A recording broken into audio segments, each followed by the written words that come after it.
I have no idea what to do for an opening for this one, but I'll just go into the video. So, time to talk about Inside Out 2, which came out, well, this past year, in 2024. And it's obviously the sequel to Pixar's Inside Out from, I think, about 10 years ago or so. So there's about 10 years between one movie and the next, although in the actual movie timeline, there's only about 3 years or so. Because, like, Riley's, like, 10 at the end of the first one, and now Riley's 13. So, this movie is kind of Pixar's shot at how to deal with puberty.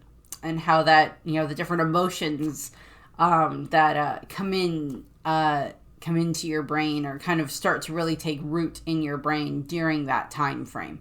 Not that you don't have some of, like, anxiety or embarrassment or envy or, ennui, the boredom, before that, but this is very much kind of like Pixar's take of when these really start to take root in your mind.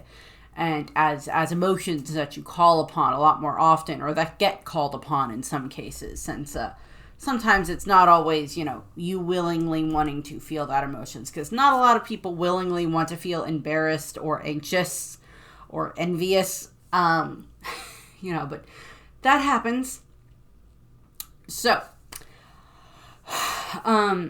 the movie starts out basically with a way of, like, reintroducing you to the cast from the first movie in regards to, we get reintroduced to Riley, how she is now 13, she's growing up, she still really loves hockey, we get to see, her interacting with her parents and stuff like that, the ups and downs of being, that's kind of been going on for the last, 3 years or so since the end of the last movie, and just, just a lot of that. And we, of course, get reintroduced to joy and anger and fear and disgust and sadness for all of the main emotions that we interacted with in the first movie. And we see that, joy has become much better at being able to allow the other ones, specifically sadness, allow sadness to, be needed, when sadness is needed, they know when to allow that. As opposed to, overdoing one emotion as much as, joy trying to overdo everything in the first movie. And, of course, kind of the first movie was kind of a look at, what happens when, sadness and joy are kind of not present in your mind, that you're kind of depressed, but you also just don't know how to handle, how not to be able to show those emotions. And, that was, their way of kind of handling that in the first movie, kind of a little bit of like a taste of kind of what it can seem like when there is, depression or something along those lines. And in this one, it's a much better case of what happens when, specifically anxiety, but some of these other emotions in regards to envy and stuff like that tend to kind of take a lot, take root. And the movie starts with a hockey game where we see Riley and her two friends, Bree and Bree and Grace are Riley's two friends that we, that she's on the Foghorns team, the little, little league hockey team that they're on. They're all there together. And, they're having, like, it's their, championship game of the season for their league. And, we see that, all three of them working well together, but also, Riley gets a penalty for, like, tripping someone on the other team, so she has to go to the penalty box. And this is going to get called back to several times throughout the movie with, how Riley deals with the fact that she, had that penalty and, that type of a thing. And we kind of get, like, a bit of a catch-up as to, like, what else has been going on. We get to see how Riley kind of started to become friends with Grace and Bree once she moved to, when they got to San Francisco and stuff like that. We get to see, Riley still has really good, bonds with her parents. And the other thing that we are introduced to in this opening sequence is Riley's sense of self. Now, in this regard, it is this concept, or the sense of self is supposed to be this kind of root part of your personality, your belief system. And kind of the way that this is shown is that there are different memories. Like we saw her core memories introduced in the first movie, and how they have like the different personality islands and stuff like that that they kind of fuel. You know, Friends Island, Family Island, Goofball Island, all these other islands and stuff like that. So we're kind of just like a really quick rundown. My allergies are killing me again. Or still. Really quick rundown of, you know, the belief systems. They don't touch too much on core memories in this one. You know, they're kind of hinted at, but they're not as focused upon in this movie as they were in the first movie, since, you know, Riley's kind of, you know, she's growing up and are moving on to other parts of this. And it's not like Riley didn't have a personality or like a bit of a sense of self. It's just that now this is much more something that is kind of being crystallized inside of her for her belief system. And kind of the way that we see it is kind of this kind of like little DNA flower looking thing is how it's shown. And the way that it has kind of been cultivated for Riley's memories for what helped make her sense of self is that her kind of inner self is very, I'm a good person.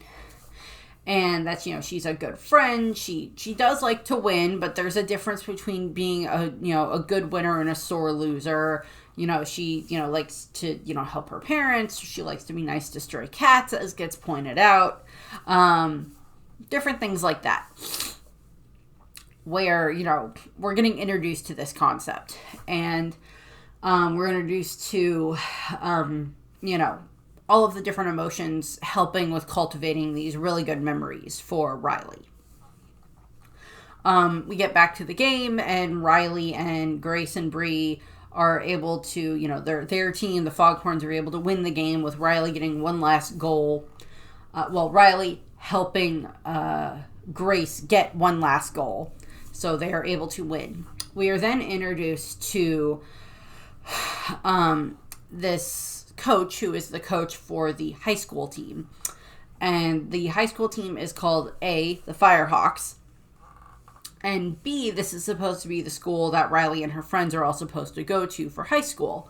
The Bay City or the Bay Area, whatever, high school Firehawks. And they get to meet the coach, and the coach invites them to come to this like 3-day hockey skills camp retreat that's supposed to start like the next day, which like, really that quickly? This wasn't something you could have, you know, told them about ahead of time, but you know, it was supposed to take place the next day. And, you know, all three girls are really excited about this, and Riley's excited about this, and we see her talking about it with her parents that evening. But then she, one of the things that she kind of harps on a little bit is that she's like, well, I had that penalty and it almost cost us the game. And, you know, so she's worried about that. And like she, you know, she's getting to the point where she's much better at being able to do some communicating with her parents when it comes to like if there's a problem, and her parents are of course helping her with, you know, that's okay, you know, you'll go to the hockey camp and we'll see how that goes. And, you know, the dad makes some joke about like, you know, yeah, you know, we'll get a hockey scholarship and everything. He's joking about it, but, you know, so we have all of those moments where we see Riley with her parents and everything. And, you know, so it's, you know, they're all happy and, you know, getting ready for, you know, the hockey camp the next day. And of course, all of the emotions are, you know, really happy and ready for that and everything. And, you know, and we get to go down into where we see where the belief system is coming from. So, where the sense of self is. And this is, so they take an elevator all the way from headquarters up in Riley's mind to technically what is still in Riley's mind, because Riley's mind is like infinite. But we take it and we go down through this very, very long elevator, past the islands, past the, you know, the memory dump and everything like that, and into this kind of underground area where there is, well, it's not water, but it's like liquid is all over the place, and we see all of these different memories floating in the liquid that are various memories that are, you know, kind of like an extension of the core memories that help develop her belief system. And for the majority of these are all very positive memories, very joy-based memories. There's a few other ones here and there that are a little bit different than just joy altogether. We see little bits of like fear or sadness or anger or, disgust mixed in here, but there's not a lot of them. But it's mostly like joy and happy memories. And things like that are like really good for promoting this sense of self that they've kind of cultivated for Riley, or helped cultivate for Riley.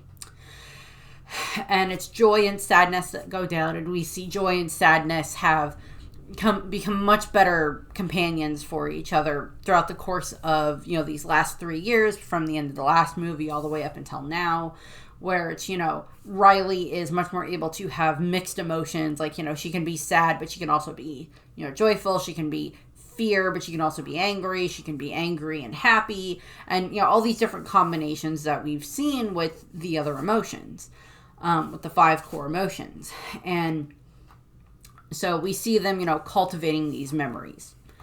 And there's this great line where Joy is like talking to Sadness, and she's like, "Have I ever steered you wrong, Sadness?" And Sadness is like, "Yes, many times, many times." So there's that. There's another little trick tool thing that we're kind of shown at this point in the movie, and that is called like this kind of launching system to send stuff to the back of the mind, where it's kind of, it's this tube system that like Joy has kind of made that is designed to be able to send different memories that are weighing on Riley or something like that, and send them all the way to the back of the mind, so Riley doesn't have to worry about that. This penalty, just shoot it to the back. Forgot someone's name, shoot it to the back. Do this, slightly embarrassing or awkward thing, send it back. All of that type of stuff, just sending it all the way back to the back of the mind again and again and again. And that'll come into play a lot later in the movie, or very shortly. And so we have all of that. Then we cut to that night where all of the emotions are sleeping.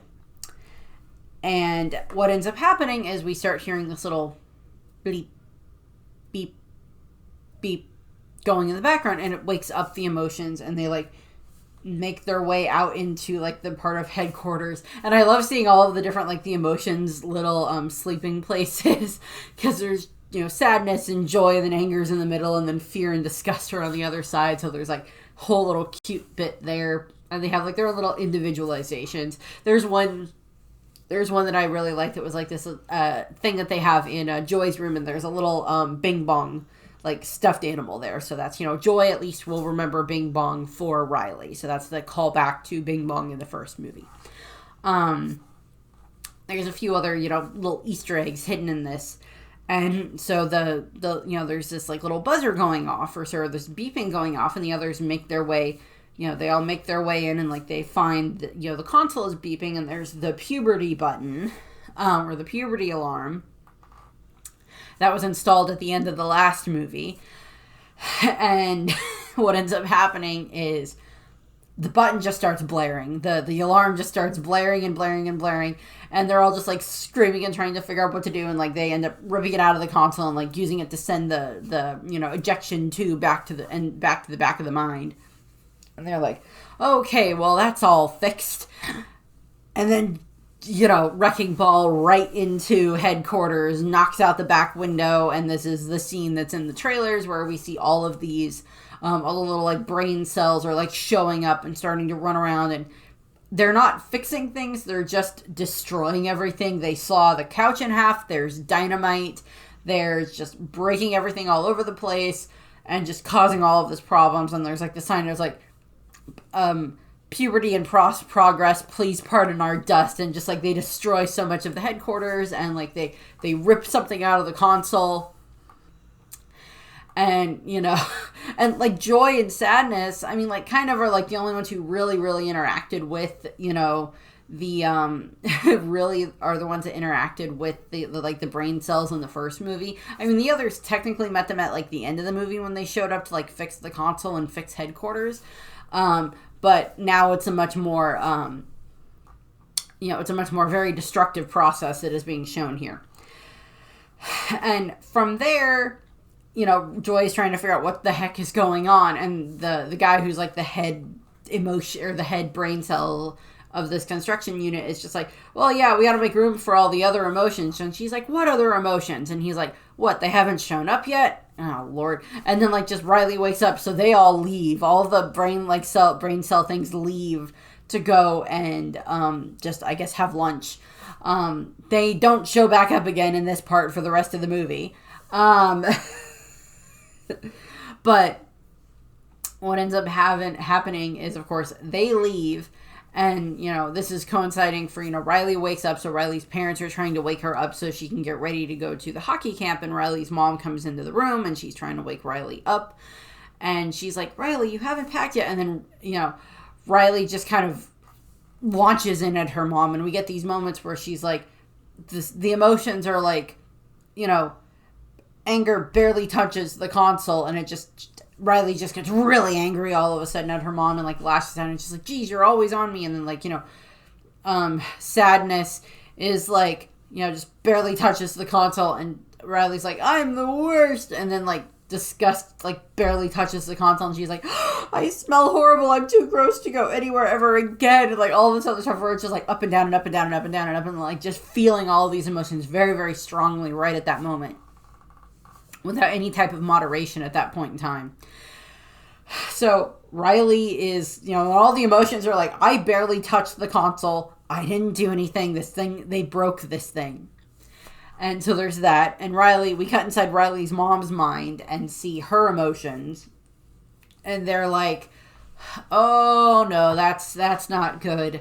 Okay. And like, you know, they kind of try to do, like, the mom tries to do, like, the puberty talk a little bit with, like, Riley, like, you know, no, you're not disgusting, and, you know, your body's just changing and everything like that. And it was, like, they don't go too much into that because, like, Riley kind of, like, gurs and, like, goes off to go finish getting ready for the hockey camp.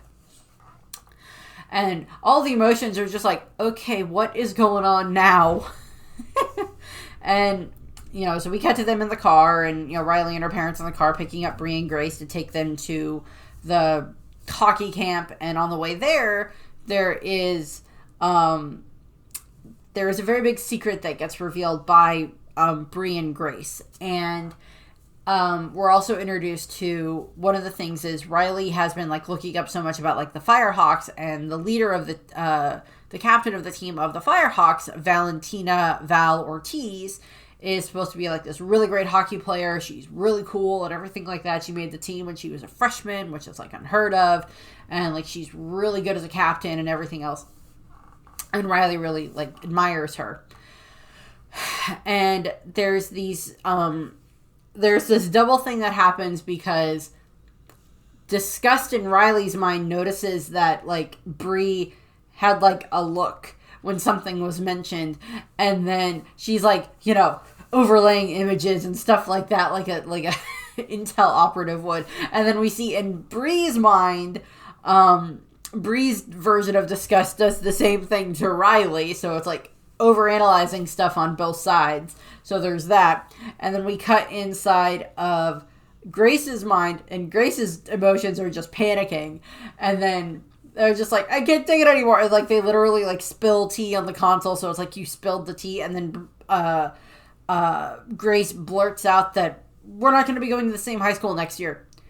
And so Riley's, like, taken aback by this. And Bree and, you know, Grace kind of explained to Riley that, like, well, we got listed to go to one of the other high schools, not the one that you're going to be going to. And this is where kind of the conflict for the movie starts to show up, and are kind of the base of the conflict. And Riley is like, wait, what? And, you know, they're like, but we'll still be able to be best friends and we'll still be able to hang out and everything. We just won't be at the same high school and we won't be on the same hockey team anymore. And you know, so they're like, yeah, we're still, like, best friends. And she's like, okay. And we have this moment where it's Riley is trying to not she, you know, Joy and the others are, like, holding sadness back so she can't just, you know, have Riley be really sad at that point in time, even though that's what's needed. But it's like, we gotta wait till we get out of the car because we don't want to do this in front of Mom and Dad, and we don't want to do this in front of Bree and Grace. So they get to the hockey camp. She says goodbye to her parents. Bree and Grace and her all, they headed off first. She says goodbye to her parents. And then as soon as her parents drive off, they let her feel the sadness. And then discusses like, we can't be crying in front of, there's no crying in hockey. We can't be crying in front of all these high school students. We can't do that. And so, Riley kind of gets ready to head off to go and meet up with Grace and Bree again. But in the process, she ends up running into Valentina Ortiz, into Val. And this just results in, Riley gets to, she kind of just starts blurting out a whole bunch of stuff about facts that she knows about Valentina. And that results in the others looking at the console like, who made the console orange? And that's where we get that's where Anxiety is revealed. And of course, that's one of the other scenes from the trailer. And Anxiety is there with her emotional baggage, which I love that joke. And she's just Anxiety is introducing herself, and she's like, oh, I've always been a big fan of all of you and everything like that, and blah, blah, blah, blah. And, then we're also introduced to Envy, who is kind of, jealousy and everything like that. And and then we're introduced to Embarrassment, because, jealous, Envy tries to, is, really interested in Val's hair, because Val has, a red streak. And then, Embarrassment is, Riley did something embarrassing, so he's, making her embarrassed. And then we have Ennui, or the boredom, which I'm like, yeah, Ennui is better than just calling something the boredom in that regard. And I have been very massively exposed to this version of the emotion, given the fact that I have definitely seen my nieces and nephew in the just, you look like you have no spine or bones when you're in this, with Ennui. I love Ennui's designs so much. I mean, they're all adorable in their own way. Envy has, these huge eyes, the huge anime-type eyes, because she's, big eyes, looking at the world so wide-eyed and envious. And, Ennui is just, this concept of, the teenager bored on their phone and doing everything on their phone, because she has, a console app on her phone, which I love that idea. So she doesn't have to actually go to the console to interact with it. She just has it on her phone when she's needed. And then, so we have that. And Ennui just looks like they have no bones. Because, there's multiple times where she just, slides off the couch, which is just funny. I love that idea. And so there's all of that.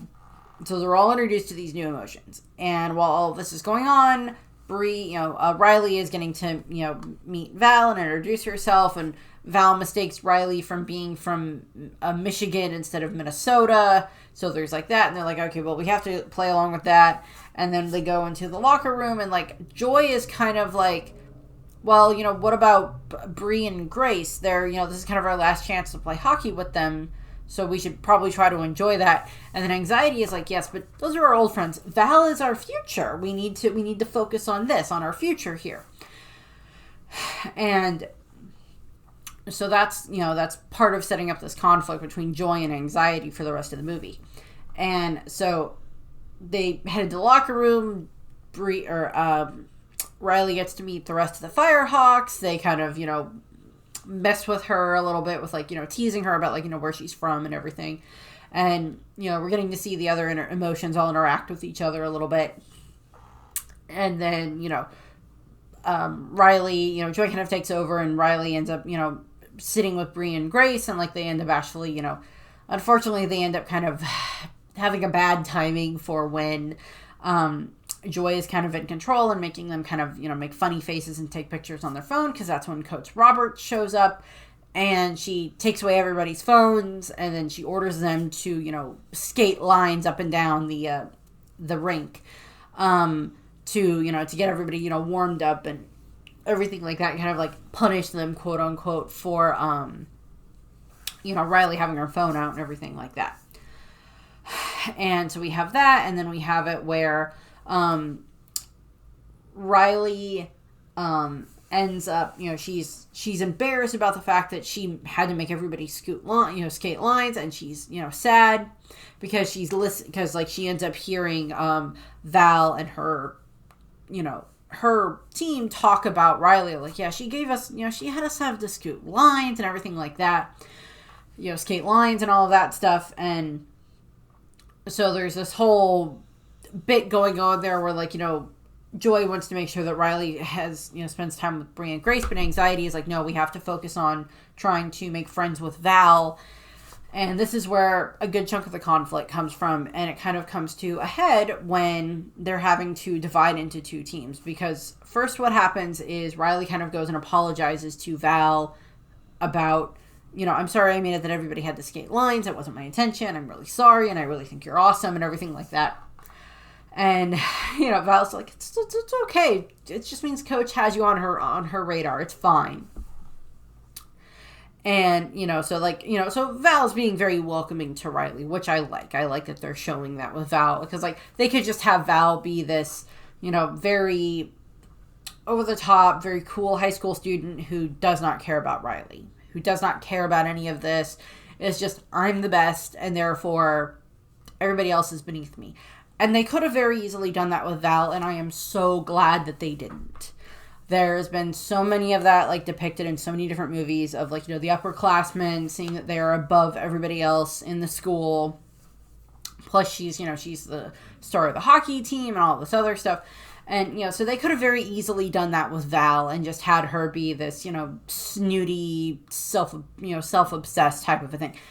I am very glad they did not do that. Val's very encouraging to Riley, for the most part, throughout the course of the movie. So I like that they are demonstrating that with Val and setting her up as, like, a very good example of, like, a role model in this regard. And what ends up happening is, of course, now it's time for the big group of all the hockey players to divide into two teams. And it's, one team on one side of the rink and the other team on the other side of the rink. And Riley is kind of caught in the middle. And she has to pick to go either and play kind of one last time frame with playing with Bree and Grace, or go and start trying to hang out with, like, Val and her group. And, like, Val had invited her to come and play on their team and everything like that. So, it's like she's got the opportunity to go either way. And Joy is, of course, trying to make her go toward Bree and Grace so she can spend time with her friends again. And Anxiety is like, but we have to go to Val. And this basically ends up resulting in Anxiety rips out Riley's sense of self, puts it into, like, the launch thing, and launches it all the way to the back of the mind. And because she ripped out Riley's sense of self of, I'm a good person, Riley goes over and she is on Val's team. Now, being on Val's team does not make Riley a bad person. The girls that are on Val's team, on her team for the hockey, for her team from school and everything like that, they are not bad people. Not at all. Not at all. It's just, in this case, it's like Riley's sense of, like, her loyalty to her friends was just ripped out, and she's like, okay, I'm going to go over here now.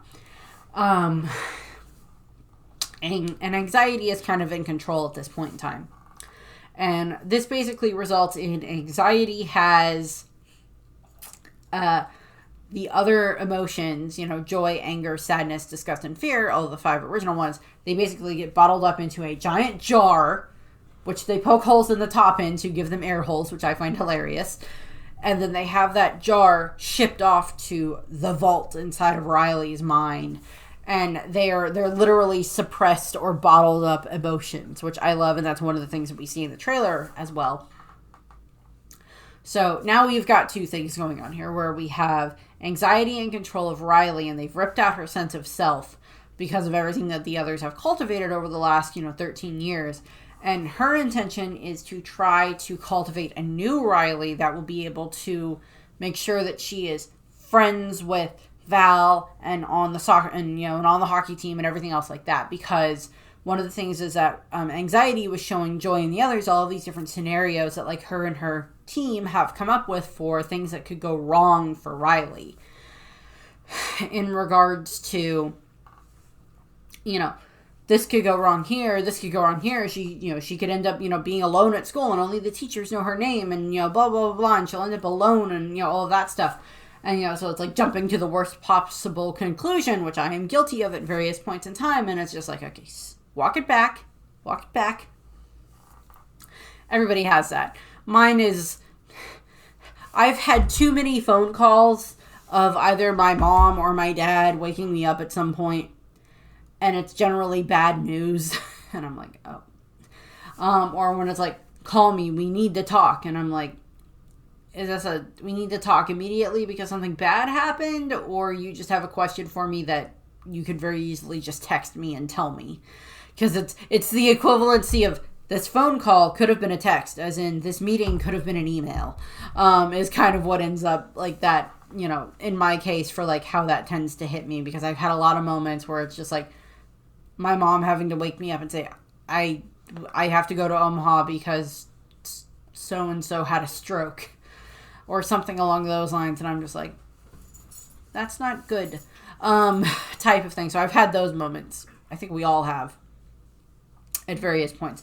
But what ends up happening is, of course, so anxiety's intention is to start cultivating all of these very anxious moments with Riley and using those to, influence her to build this new sense of self that is a very anxious sense of self. And so that's what anxiety is kind of going to be doing for a good chunk of the rest of the movie. The rest of the emotions, who are now trapped in the vault, where they end up meeting Bloofy, who is obviously this like parody of Dora the Explorer, Blue's Clues, and like Bluey all together. It's like this combination of this stuff. And it's like a 2D character running around in the 3D world, which again, I love those concepts when they do that. And so they meet Bloofy, who is like this, children's cartoon, and his Pouchy, who is, like his talking pouch that is supposed to be a reference to like, Dora's backpack that, can give her items that she can use and stuff. And then we are introduced to, and these are all these like Riley's, suppressed, or not suppressed emotions, but like locked away secrets. And the other one is a video game character called Lance Slashblade. Really? You couldn't have come with something a little bit less stereotypical or a little bit less of a parody, but he's supposed to be a parody of like, like the characters from like Street Fighter or, Final Fantasy or stuff like that, where he's like clearly like he's got a giant sword, like wind blowing in the hair, wind blowing through his hair, even though they're inside of a vault where there is no wind, and stuff like that. And like Disgust is very much enamored with Lance, which is adorable. And Lance is cool, but he has a horrible special attack where it's just like he has this giant sword and you think his sword's gonna do something and it doesn't, and it just like he drops the sword, rolls into a ball, and like rolls at his enemy. That's what he does. That is his special ability.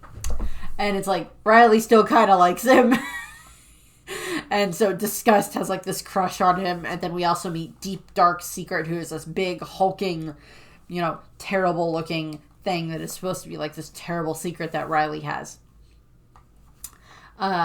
Deep Dark Secret breaks the jar that they're in, and then they use dynamite from Pouchy. Why the frick a pouch from a child's TV show has dynamite in it? I don't know, but he does. And they use that to blow up the vault and get out.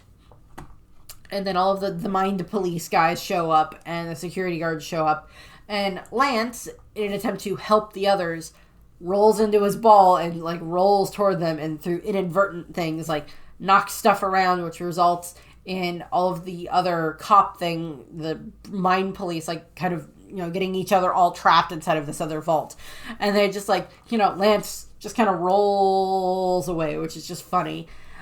Deep Dark Secret like relocks himself inside of the vault because he's not ready to reveal what the Deep Dark Secret is. And then Pouchy and Bloofy, I guess, kind of wander off somewhere else into Riley's mind. Pouchy shows up later. And what ends up happening is the others are like, okay, now we got to work on trying to get back to headquarters, or we got to figure out where we're going to go from here. And so what ends up happening is, most of them want to go back to headquarters because they need to get there so they can stop the other emotions. Joy points out that Riley's not at headquarters right now. Her sense of self is all the way at the back of the mind, and that's where we need to go. So that way we can get the sense of self and bring it back to the headquarters, so that way they can, put it back where it's supposed to be and help calm anxiety down. And that's their plan. And this kind of results in a couple of things happening. First of all, while they're all running around, they kind of end up splitting apart, and it ends up being that Sadness gets directed to get sent back to... Sadness takes one of the recall tubes back to... is going to go back to headquarters so that way she can, try to help them recall non-memory items and everything like that when it's time. And then the other 4 are going to make their way back to the back of the mind, where they're going to get the sense of self and then tell Sadness, they got walkie-talkies, so they're going to use the walkie-talkies to tell Sadness when it's time to bring them back. Fairly well thought out plan for what they have to work with at the moment. Although Fear keeps complaining that, Anxiety would have had a plan far better than this type of a thing. So all of that's happening. While this is happening up in headquarters, they have it that Riley, it's like the next morning, and Riley is, Anxiety has her up, and she's practicing on the rink, which is, it's a good thing. Practicing and stuff like that is not a bad thing. At this point in time, Anxiety having Riley do all these practice runs and everything like that on the ice really early with no one else there, that's not a bad thing. That's fine.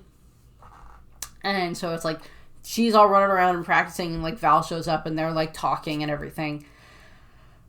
And what ends up happening is, of course, Riley is kind of ignoring Bree and Grace, which is, not good. And she's trying to kind of, insert herself into, Val's friend group. And Val is being welcoming and everything like that, and inviting her to, hang out after they're all done with practice for the day and everything like that. And we have these moments where we get to the stream of consciousness in the mind, because the intention is for the emotions to ride the stream of consciousness all the way to the back of Riley's mind, and then get the sense of self and go back. Get the sense of self and go back. First, Riley is very hungry, and she's thinking about pizza and all this other stuff. Then they have this funny moment where her and Val are eating like protein bars, and they end up having to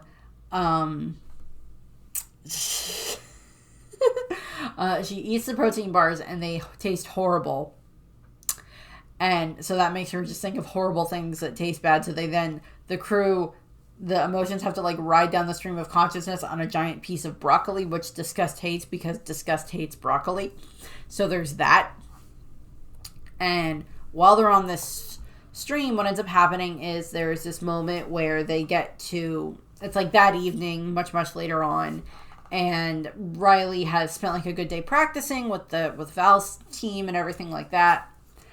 And what ends up happening is she's, they ordered food, and they're all just kind of hanging out, and they're all talking about music, and Riley really likes this band Get Up and Glow, which is supposed to be a boy band, and the older kids are yeah, Get Up and Glow was fine when I was in middle school, and all of that. So it's they're kind of dissing Riley's band choice that she genuinely likes, and now they're and we see Anxiety and Envy are well, we have to figure out something else for her to be able to say, that's actually a good music or something like that. And long story short, Sadness gets sent back to, she makes her way back to headquarters because they try to summon all of the music things that they know, and that results in Sadness making her way back to headquarters, and now she's hiding, trying to work her way through some of the other stuff for memory recall, so that way she knows what she has to do as soon as it's time for her to recall Joy and the others. From there, we have the moment where it's kind of Ennui takes over, and she goes, Ennui is just she takes over, and she has Riley be very, very, very sarcastic about oh yeah, I love Get Up and Glow, and this results in a giant sarcasm I love that pun. Sarcasm opening up in like Riley's brain, and that like affects the stream of consciousness. So like the others kind of get, they're kind of trapped now again. And so we're seeing a bunch of that. And what happens is, so it's like the sarcasm is there, so they can't get past the sarcasm, so they have to figure out a longer way around to try to get to where they need to be in the back of the mind, which, for, the group of the other emotions, they're just, still trying to work their way to the back of the mind. And this basically results in what I refer to as Joy's first breakdown of the movie.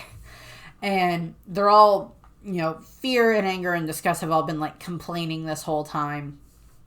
And Joy is just like, okay, well, we need to find a way to keep working on getting back to the back of the mind. And the others basically result in them having an argument. And they're like criticizing Joy, and Anger goes, and if Joy can't see that, then she's delusional. And Joy, delusional? And then she just snaps and she's like, of course I'm delusional. Do you know how hard it is to stay positive all the time when all you folks do is complain. Jiminy mother loving toaster strudel, which I love that. That is a great swear word. Do you think I know all the answers? Of course I don't. We can't even find the back of our own mind. Anxiety is right. Riley doesn't need us as much as she needs them. And it hurts. It really does. And like this results in like Joy is like sitting on the ground with like her arms wrapped around her knees. And she's crying because it's like, it's not very often that we see Joy be anything other than joyful. But she just lashed out. And she was angry, and she is anxious about this, and she is sad about this. And we see Anger kind of slowly walk up to her, and he's like, Joy, you've made a lot of mistakes, and you'll make a lot more in the future. But if you let that stop you, we might as well lie down and give up. And so it's like the others end up, this is like the first time that like they've been in this situation with Joy, because like in the first movie it was Joy and Sadness that were the ones that got launched out of headquarters, that were sent away. And now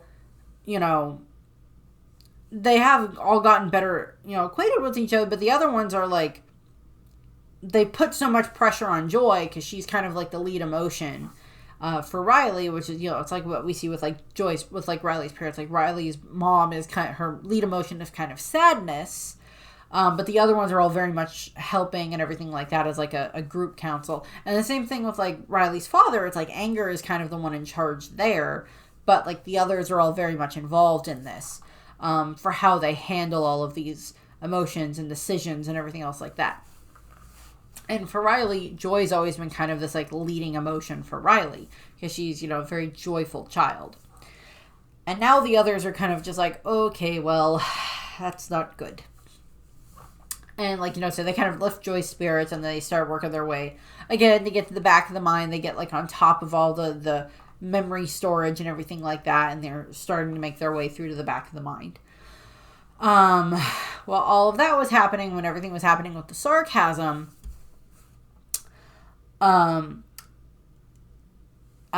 ends up happening is, Riley ends up like Bree and Grace show up, and like they're like, but Riley, we just went and saw Get Up and Glow, and now they're just like, and Riley's like, yeah, we saw them, but it's not like I care that much about them anymore. So it's like Riley is again being very alienative to her friends, just to try to attempt to fit in with Val and her friends, and attempt to impress the coach and everything like that. And this is where we learn about this scrimmage game that is supposed to happen the next day, where it's like both the two teams are gonna go up against each other, and according to those who are on the team, according to Val's team, it's kind of like an audition for the team for the Firehawks for Coach Roberts.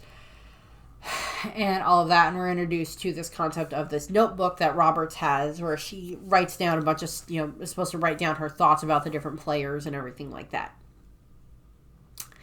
And while all of this has been happening, anxiety has just been cultivating all these very, very anxious memories and habits and everything like that have been happening over the last day and a half or so. in that evening in order to try to, quote unquote, make Riley better, in her opinion. Because anxiety is very focused on this concept of like, oh, if Riley doesn't have, if she's not on the hockey team, if she doesn't impress Val and the coach and everything like that, then she's going to be all alone in high school because Bree and Grace aren't going to be there and everything like that.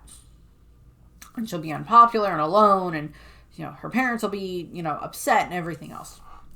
So it's all these like worst case scenarios that like anxiety keeps projecting to Riley, which is, I get that.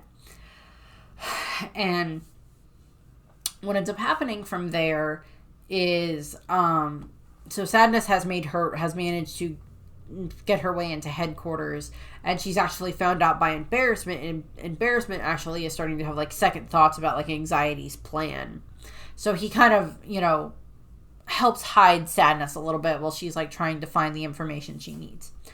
While this is happening, the other group of emotions end up in Imagination Land. And they end up going in, there's Mount Crushmore, which is adorable because it's all the crushes Riley's had, including Lance. And the guy that was like her first, the boyfriend from Riley's first date and everything. And so there's that. And then they end up going inside this massive pillow fort where they actually find out that it is this studio where Anxiety has set up all these different like brain cells to create all of these different projections for Riley, for her to feed to Riley, so that way she can use them to make Riley anxious, to give Riley worst case scenario ideas and all these other things that can go wrong. And, so we see that, and it is literally this line from, I think it's Joy, that's just like, they're using Riley's imagination against her. Which everybody knows how that feels when it's your imagination works against you, and it's just like, but what if this happens? But what if that happens? But what about this? But what about that? And it's just like, you jump from one conclusion to the next, and eventually you're like, maybe I shouldn't do that at all. What if I'm horrible at it or anything like that? And like, everybody knows how that feels. Everybody knows how that feels when it's just like your own mind is working against you. Your own imagination is filling your head with these horrible things. And in some cases, it's not, and I get that, like, in this case, for, like, it's a Pixar movie, it's Disney type of thing. It's just, like, they can't jump to, like, all of the worst possible conclusions, necessarily. In these cases, it's like, oh, if we miss a goal, or something like that, or, what about this, or what about that, or what about this? And, like, what if this results in, like, mom and dad not being happy with us, and then we have to do this, and, what if we're alone, and everything else? And, all the jumping to the worst possible conclusion, as opposed to, like, in the, like, my brain, since I'm a lot older, I have a lot of other, worst possible conclusions that can be jumped to.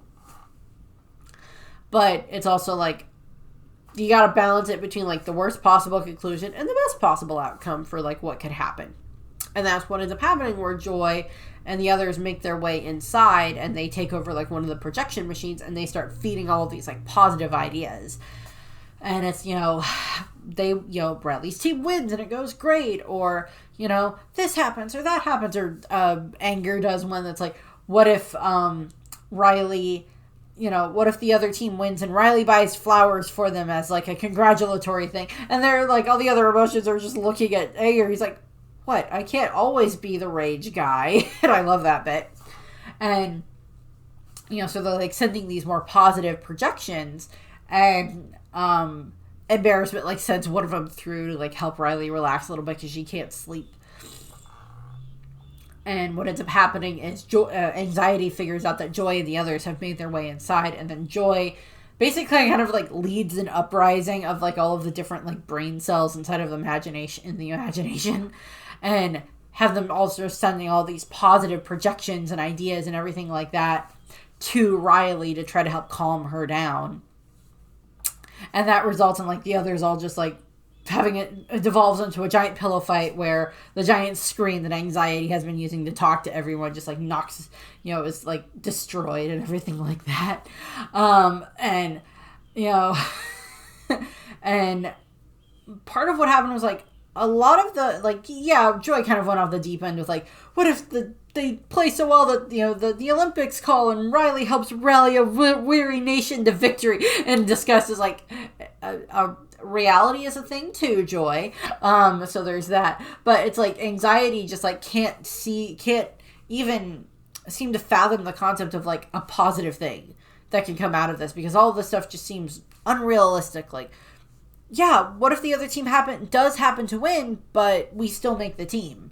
Like, that type of thing. Like, it just means we can try out for the team next year or something like that if we don't make it this time around. And it's like, it's not like Val is never going to talk to you again. And it's not like you can't still be friends with Bree and Grace. So it's like that type of thing of, like, Anxiety is focusing on, like, all the worst possible outcomes. Again, everybody has felt this. And eventually this ends up leading into, you know, the emotions that are not up in headquarters. Joy and her group end up making their way out to, you know, they end up escaping, and they end up on, like, this giant balloon of Riley that was part of this parade of careers, I guess, and she's like a Supreme Court justice.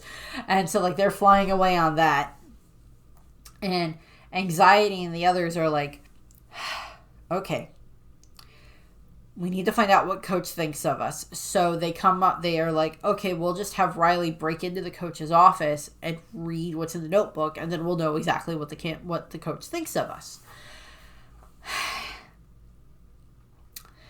And that's what they do. They have her sneak her way into the building where the office is, and sneak her way into the coach's office and everything like that, which is like, Riley would not do this. This is very much against Riley's general concept and everything of, like, because of what her normal sense of self. And there's this great dichotomy that keeps happening, that, like, every time, like, the new very anxious sense of self that Anxiety is cultivating for Riley, every time that gets, like, bigger and more solid, the other sense of self that had been her I'm a good person sense of self keeps sinking a little bit lower or fading a little bit whenever we cut back to it. And so it's like, that's what's going on there, because it's like, as one is built, the other one kind of falls a little bit in this regard. And eventually what ends up happening is, of course, via things, you know, Riley is, you know, she's in the office and she's about to read the notebook, and Sadness has actually stolen Ennui's phone and is using it to, like, you know, try to prevent Riley from reading the notebook and, like, reminding her that you're not supposed to do this. This is not who you are. Which, I love this because it results in us getting actually more of a reaction out of Ennui, because they're like, Ennui, where's your phone? And Ennui goes, oh no, my phone, where is it? Where's my phone? Which is just hilarious, because it's like, yep, I've seen my nieces and nephew do that very much. I've done that quite a bit, when it's just like, oh no, where's my phone? And it's like the most emotional we get out of Ennui for the most part for the movie. It's not just her being boneless jelly on the couch.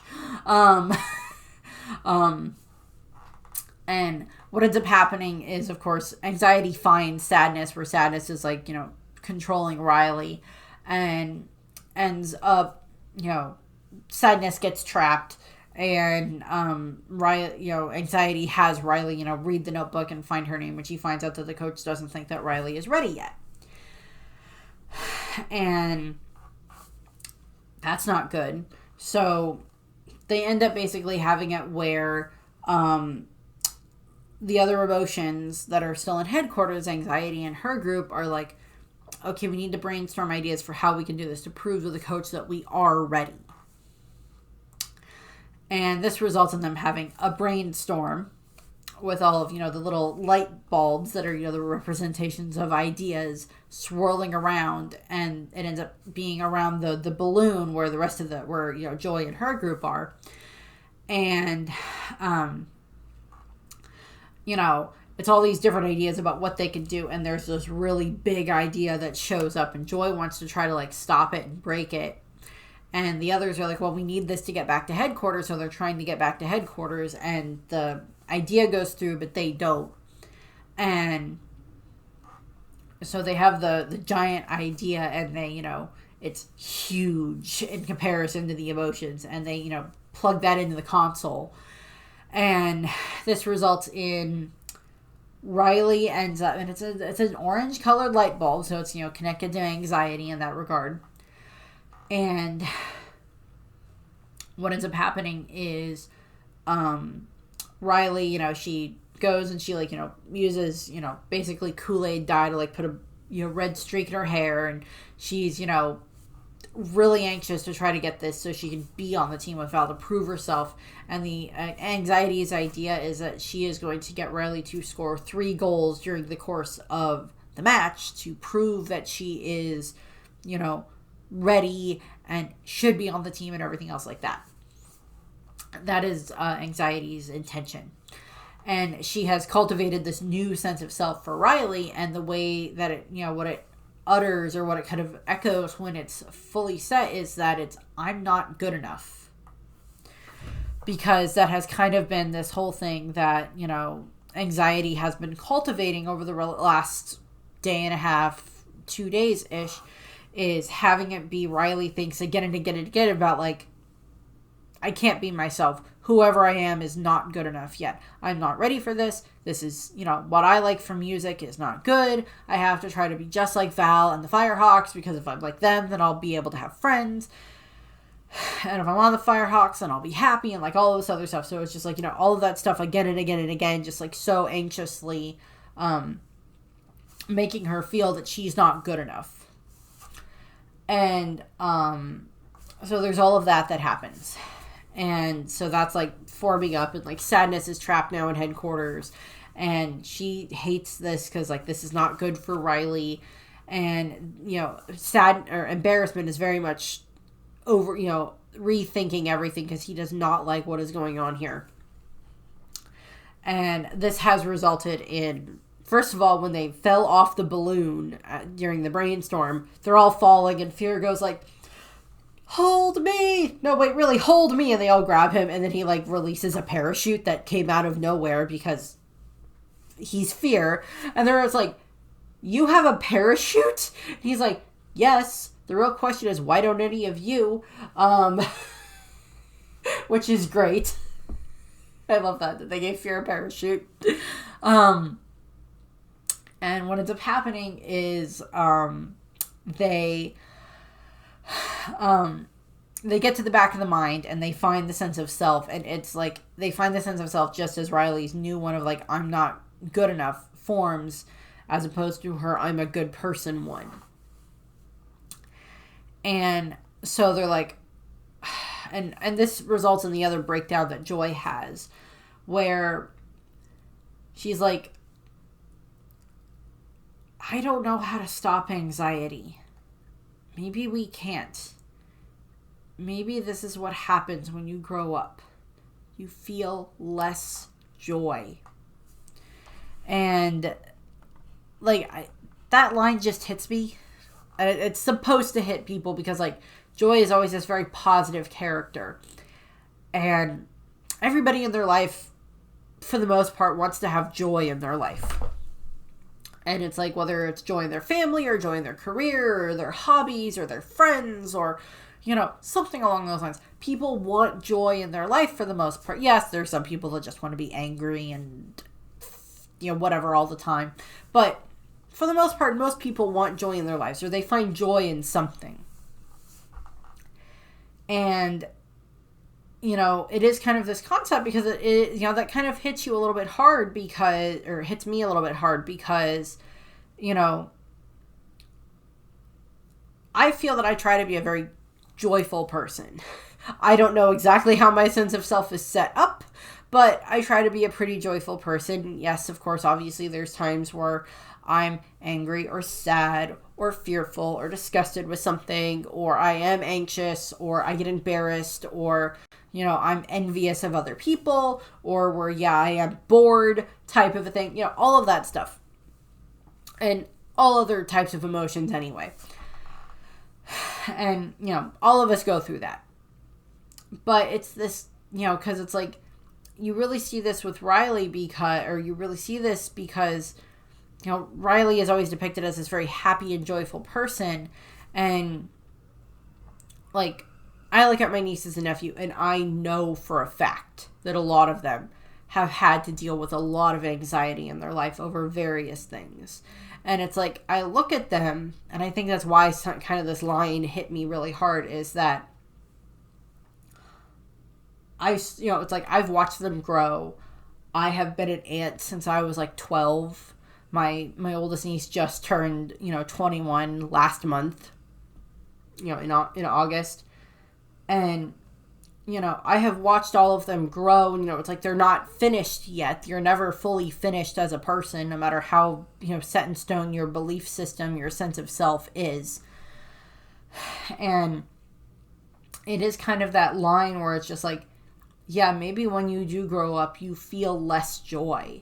And it's like, that is sometimes to a degree how it feels, because, sometimes it's, you get to be like really happy-go-lucky as a kid, and then, you get more stuff piled on top of you when it comes to school or parental or family expectations or friends' expectations or, work expectations later on. And sometimes it's you choose to have those things, and in other cases you don't, where it's just forced upon you. And you have less and less ability to have your joyful moments, to be happy, to, where it's like you don't have to worry about like some other stuff for a little while. It's just like, I just get to have fun. And like that line just like really hit me. Like, you just feel less joy. And I have seen a lot of people who, like, that is kind of the way that it is for them. It's like, yeah, as they grew up, they felt less joy because they had so many other responsibilities that they had to take care of. Younger siblings they had to take care of, or older parents, or, different things like that, or their own children, or, really high expectations when it would come to school or work or something like that. And it is kind of this concept where it is just, sometimes it gets harder and harder for people to have those joyful moments. And that is just something that like hits joy, and the other emotions are like, they're like kind of very befuddled by that, because like joy's been their leader this whole time. And we see Joy, this is like the second breakdown that Joy has, and she like is like looking through all these other memories that are like scattered all over the floor, or scattered on this giant pile of all these memories that they sent to the back of the mind. And Joy had even made the comment of like, oh, I'm glad none of these are part of Riley's belief system. And, Joy is just like, but these memories this wasn't what I was trying to do. And in her case, it was she was trying to protect Riley from these really bad memories, or like, oh, you broke a plate, or you forgot this, or you did this, or, the penalty for tripping in the first, in the beginning of the movie. Different things like that. And while all of that is going on out in, up in headquarters and out in the time for the game, they've fully cultivated this new sense of self that I'm not good enough yet for Riley. And, so it's Riley has, like, because of what anxiety has done, and I get that for, it's like, this can happen over a much longer period of time. In this case, it's like happening over this short period of time, but you get the idea. It's a movie. And so it's, anxiety has cultivated cultivated Riley, and her new sense of self is very, very self-conscious and very self-hating individual in this regard. And, it's pushing Riley so much in order to try to, she has to get these 3 goals. She has to prove that she's good enough to be a Firehawk and everything like that for the coach and for Val, because she doesn't want to be alone in high school. And I get that, like, for, like, an adult, it's like, okay. And I mean, like, I was not exceedingly popular in high school by any means, but I still had friends. But it's, it's for a kid going into high school, and for Riley just finding out that, like, her 2 best friends are not going to be at the same high school as she is, so she's not going to be able to get to see them as much. That is a very scary thing. And, all that type of a thing where it's just like, but what am I going to do? What if I don't have any friends? What if nobody wants to talk to me? What if I'm alone? And lots of movies about teenagers have gone into this. Because, from middle school to high school, sometimes that just seems like a very scary place to go. Because it's like, it's so much bigger. There's so many more students. Maybe your friends won't be there with you just because of, their family moves. Or they're like, no, they're going to go to this high school instead of that one, or that type of a thing. And so that's kind of what ends up we getting to see there with, like, Riley and the others. With the way the emotions are, kind of pushing this, anxiety is. And so we're getting into the game itself, and, Riley, she gets one goal, and she gets another goal, but all of this is happening, and she's, like, hogging the puck and not passing to the other players on her team. She's fighting with her own team members. She's, doing all this other stuff, and eventually what ends up happening is it results in her actually slamming into Grace while they're, trying to get that, and Grace does actually kind of get hurt, and Riley, of course, gets penalty. She has to go into the penalty box, and she's in the penalty box, and this is where, because of everything that's been building up with the I'm not good enough, and with anxiety, just, flooding her with all of this stuff, and all of that, it results in basically Riley is having an anxiety or a panic attack while she is sitting in the penalty box. And while that's happening, Joy and the others are like, okay, our best way to get back to... Because, okay, so before Riley had the panic attack, had the anxiety attack, embarrassment had helped Sadness get out of her bucket that she was trapped in. And Sadness tried to recall Joy and the others once they had the sense of self. And anxiety ended up destroying the recall tube, so they can't come back that way. So that's what happened there, and that kind of resulted in why Joy had the breakdown in the first, or had her second breakdown with, why you feel, that you feel less joy and everything. And what ends up happening is, now they're like, okay, well, we have to get the sense of self back to Riley. So how are we going to do this? And Anger is like, well, I have an idea, but I don't like it. And they're like, come on, Anger. And he was like, oh, Pouchy. And this, they all call out with, oh, Pouchy. And this results in the pouch showing up again. And they're like, we need a way of, getting all of this stuff back to, getting ourselves and such back to headquarters and everything, because Riley really needs us right now. And basically just results in, like, Anger grabbing Pouchy and starts just pulling out dynamite. Like, just giant round, things of cartoonish dynamite out of the pouch, which is hilarious. I love that. And it's just like, why do you have so much dynamite? Aren't you from a kid's cartoon? Now, if it was Looney Tunes or Tom and Jerry, I would understand that entirely for why this, why they have, dynamite, because, like, dynamite was so abundant in Looney Tunes. So abundant.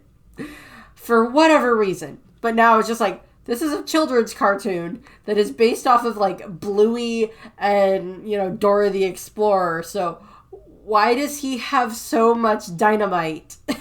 And I don't know why, but, like, they get all the dynamite, and what they end up doing is all four of them end up, blowing up the back of the mind area kind of cliff thing where all of the memories are, and they're going to ride this huge wave of memories down the stream of consciousness and all the way back into, headquarters and everything like that, so they can get back to Riley.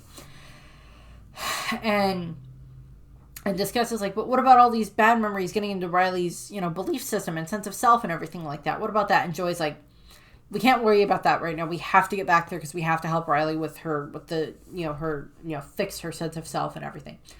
And they get their way there, and all of this is, wrapping up or happening at the same time that, like, anxiety, Riley is having her anxiety attack sitting in the penalty box, and anxiety is just, like, overrunning everything and causing like this huge windstorm that is happening around the console that none of the other emotions can get through. And the others are all trying to like rip the new sense of self, the I'm not good enough sense of self, trying to rip that out of the belief system setup, trying to pull it out, but they can't do that because like anxiety is like locked in what's going on. And the giant wave of all of these memories sent to the back of the mind are all just flooding through. And because of how the mind works, or the way Riley's mind ended up working, it's like they do end up down in the sense of self pool, oasis area, cave area. They end up down there, and like all these, quote unquote back of the mind memories plus others are like flooding this area now and making, affecting these beliefs. And Joy and the others are like, we don't have time to deal with that now. And they, hop into the elevator and get up to headquarters where, they all start trying to help rip out the I'm not good enough sense of self. And, Joy kind of figures out that they have to stop anxiety. And Joy, hands Sadness the sense of self, which again shows how much trust she has in Sadness. And she makes her way past the whirlwind that anxiety has created in headquarters. And, it was she's trying to talk anxiety down. And she's just like, you have to stop. You can't choose who Riley is. You can't force her to be this way and everything like that. And she's trying to calm anxiety down and trying to reach anxiety in this moment, because it's clearly and this is being intercut with Riley having her panic attack and everything like that, kind of hyperventilating and everything like that. And Bree and Grace, or I think it's just Grace or whatever, does see that this is happening to Riley. And, for Riley just having this panic attack moment, and, Joy is able to get to anxiety and helps anxiety kind of let go, and pulls anxiety out of the windstorm. And so the windstorm is slowly going to start to kind of calm down, and they are able to rip out the I'm not good enough sense of self.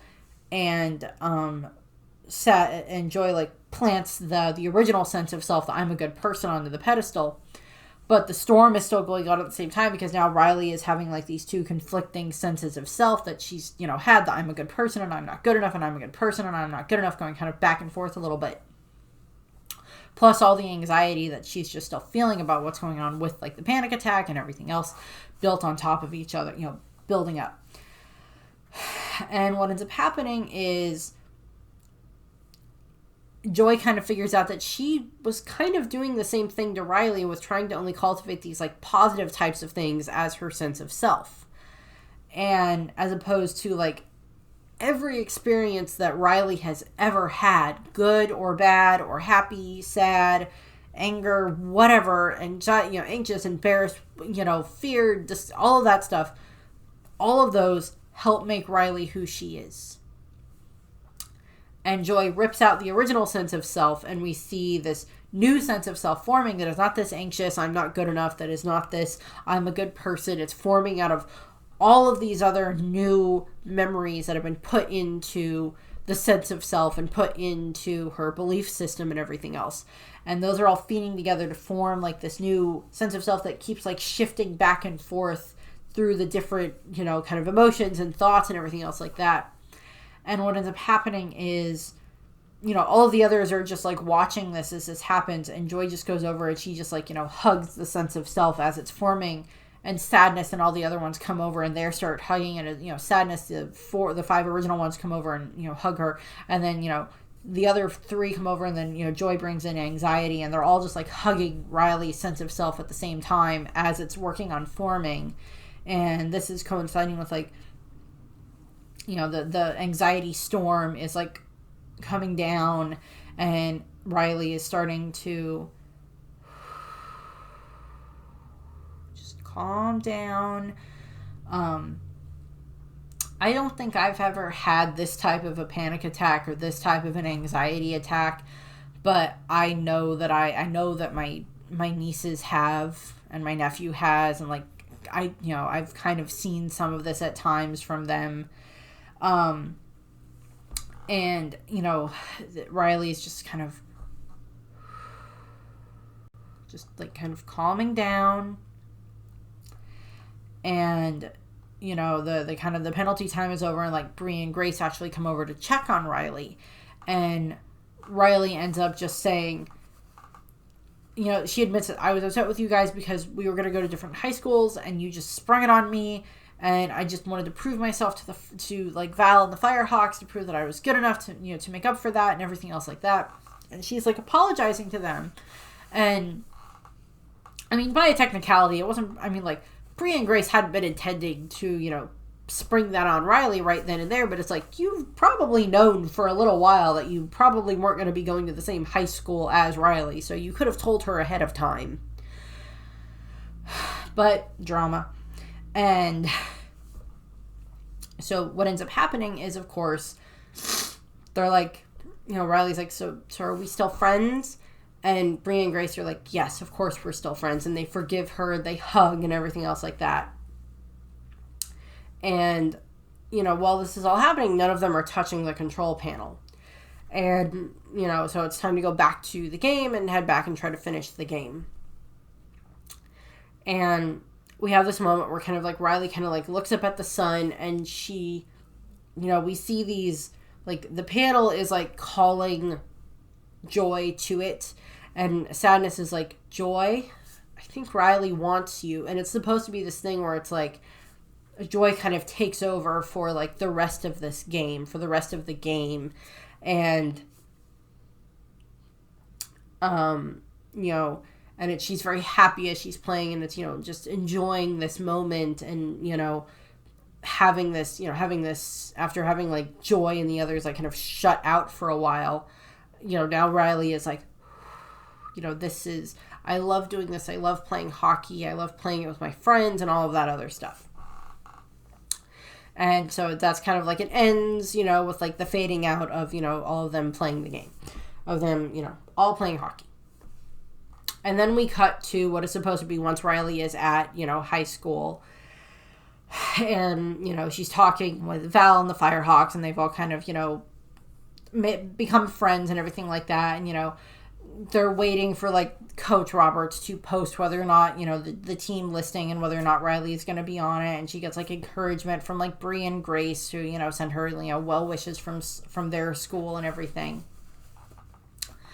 And, so it's just and anxiety is still there, but Joy and the others have kind of figured out better ways of dealing with anxiety.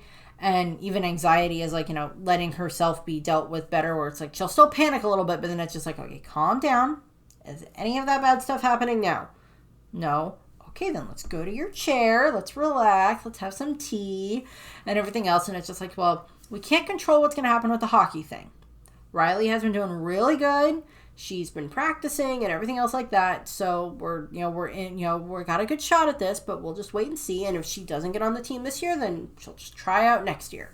But it's but what's something else that we can control, that Riley can control? And what ends up in anxiety is well, she has a Spanish test tomorrow, so we have to study for that. They're okay, we'll do that when we get home. We'll study for our Spanish test when we get home, because that's something that they can control.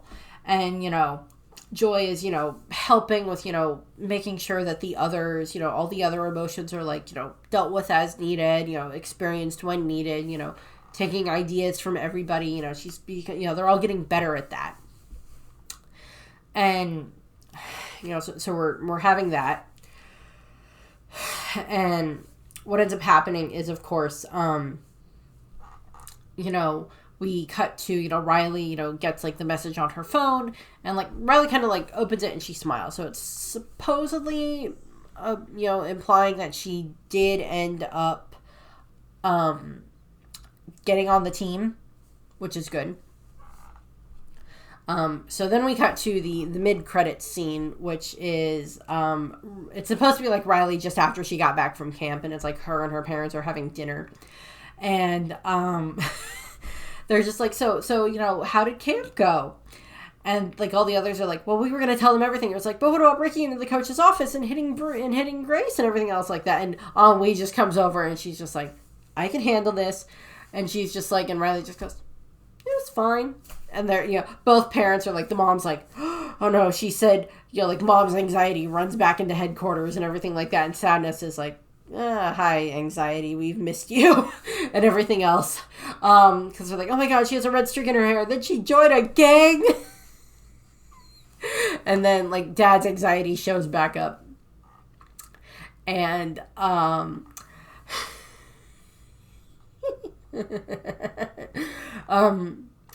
and Dad's anxiety shows back up. And they're just all like, wait, all we get is a fine? Yeah, that seems about right. So there's all of that is happening. And, like, you know, we have this, you know, it's like, it's all of the emotions are like, you know, Riley is our girl, you know, she's still sarcastic, she's still, you know, curious, she still makes mistakes, you know, and anxiety is like, she could be bored, or not anxiety, Ennui is like, she can be bored, but never boring, like, all that other stuff. So it's just like, you know, we're getting to see all of this stuff. And, you know, yeah, if you're a parent and now you have a teenager, yeah, you're going to be dealing with anxiety of your own in various ways. So there's that. And then we have the end credits, which is, Joy has made her way down to the vault, and she is talking to, you know, Deep Dark Secret, and she's like, you know, let out the secret. And he's like, we were the ones who burned a hole in the rug, type of a thing from, like, so long ago. And Joy's like, oh, that's all it is. I thought it was when she, like, peed in the pool, and then the Deep Dark Secret was like, oh no, and then locks himself back up in the vault, so that's funny. If they do an Inside Out 3, I'm like, I'm good with that. I don't know exactly how they're going to handle some of that stuff down the line. Is how are they going to handle, you know, hormones for Riley, for, you know, lust or something like that, or some of the other things, or, like, much darker thoughts that go past anxiety. Like, how are you going to work with that for, like, an Inside Out 3? We'll see. So in regards to voices, so Kensington Tallman plays Riley. We have Amy Palmer returning as Joy. We have Maya Hawke playing Anxiety, and she is Ethan Hawke's daughter, not the skateboarder, the actor. We have Phyllis Smith as Sadness, who I believe was from The Office. Don't ask me.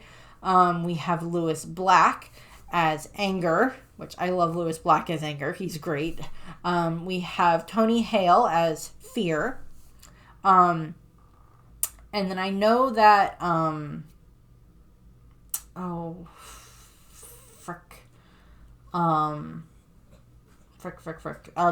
lady who originally played Disgust in the first movie did not come back. And she got replaced by Lisa Lapira. Mindy Kaling, that was her name. And then we have Ayo Edebris, Debris as Envy. We have Paul Walker Hauser as Embarrassment, who only has, like, one line in the whole movie. We have Adele Exarchopoulos, I apologize, as Ennui. And then there is one that I kind of missed, but it's like, so there's one that I did miss. We have, there's one other emotion that kind of shows up a little bit. That's Nostalgia, who is, like, supposed to be, like, this little old grandma that shows up. And she's June Squibb plays her. And then we have Lilamar as Valentina Ortiz. And then just, you know, various other ones that play the other, other ones. Yvette Nicole Brown plays Coach Robert. So those are all the ones that I wanted to point out. I really like this movie. Again, it's like Pixar. I love so many of the Pixar movies. I love all of them. And I really love what they did with this. And how it does show all of these different sides for how emotions can interact with each other and how they can make you feel. And, like, it gives kids this concept for, like, how to describe what's going on for them, which I love.